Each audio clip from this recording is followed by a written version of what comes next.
It's That Nerd Ryan here, and today we're going to be ranking every single Spider-Man movie up to No Way Home. And that is due to the fact that next week, or even maybe this week, depending on when I post this, we will be seeing Spider-Man No Way Home. And I am beyond excited for that. So first off, what I'm going to do is rank my... Actually, I can't even do that. I was going to rank all three Spider-Men, but honestly, Tom Holland is my favorite, but Tobey Maguire and Andrew Garfield are basically tied. So what I'm going to do is just go through, say which one's my least favorite all the way up to my favorite, and say why it's my least favorite and why it's my favorite, and critique it, give it at least one positive, one negative for each of them. So, let's start with my least favorite, that being Amazing Spider-Man 2.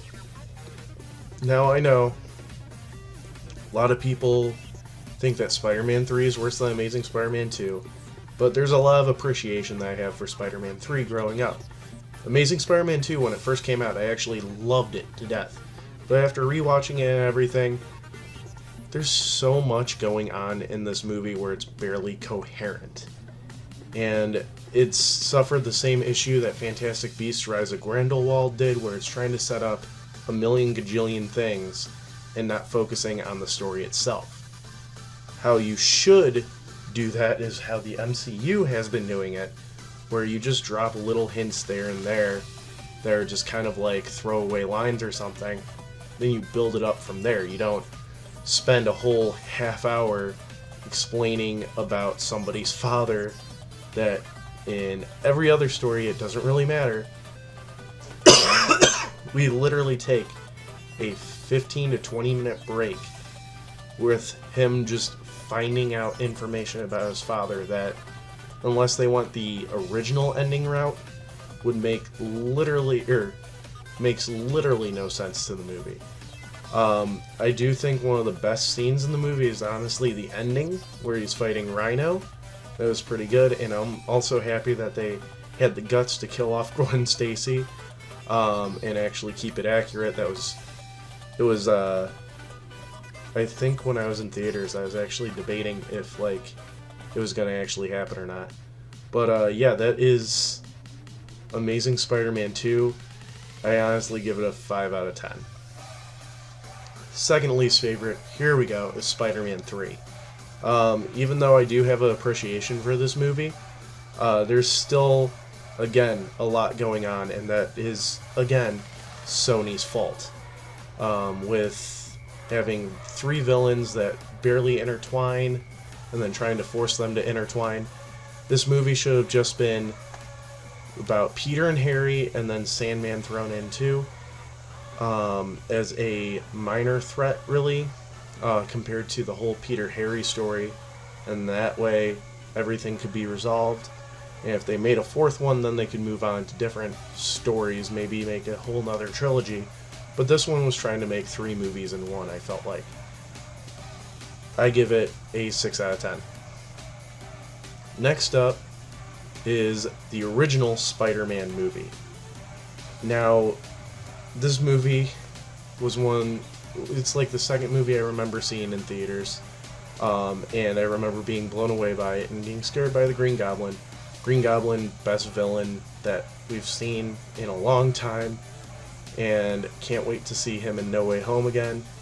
But it's like it's a classic movie. It has that classic story of basically everything going on.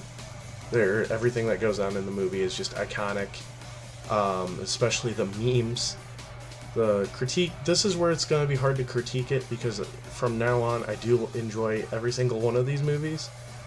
But I have to say that, like, the critique here is that this Tobey, and it's for all three of the movies, but Tobey Maguire is a little too awkward, especially in this movie, which I get. Peter Parker's supposed to be awkward, but even as Spider-Man, he's awkward. Next up is... ranking that, sorry, I also give that a 6 out of 10. Next up is The Amazing Spider-Man. Now, this was the only movie I ever saw at midnight, on midnight release, and I really liked it. I like the story, I like the lizard. Again, the only issue I have is trying to rope in this whole like conspiracy that this Peter Parker's the chosen one sort of thing, when it's really supposed to be just about anybody, that Spider-Man could be anybody. But other than that, I thought Andrew Garfield made a great Spider-Man, but a terrible Peter Parker. So I do give this movie a 7 out of 10. Up next is Spider-Man 2. The iconic movie, great movie, better than the first one, and honestly one of the best superhero movies ever made. I really enjoyed just basically every aspect of just Peter getting beaten down and just having a terrible time and everything like that. Give it a 8 out of 10. Up next is Spider-Man Into the Spider-Verse. Not much to say about that because this has actually been one of the movies that I've seen the least, but I like all the different Spider-Men thrown into it, and my dislike is that it had to be animated. I wish it could have been live action, but that could change soon.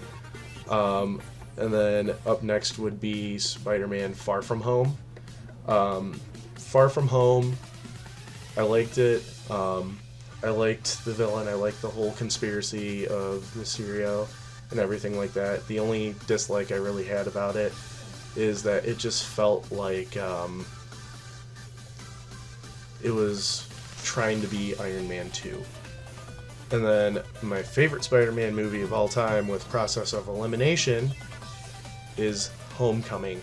That is honestly my favorite MCU movie of all time. It's one of my top 5 favorite movies of all time, and it is just by far great.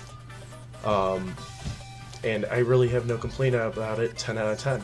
So I hope you guys enjoyed the video. Be sure to leave a like, comment, subscribe, ring that bell, and follow me on all my social media down below. It's that nerd Ryan telling you, we're all superheroes on the inside.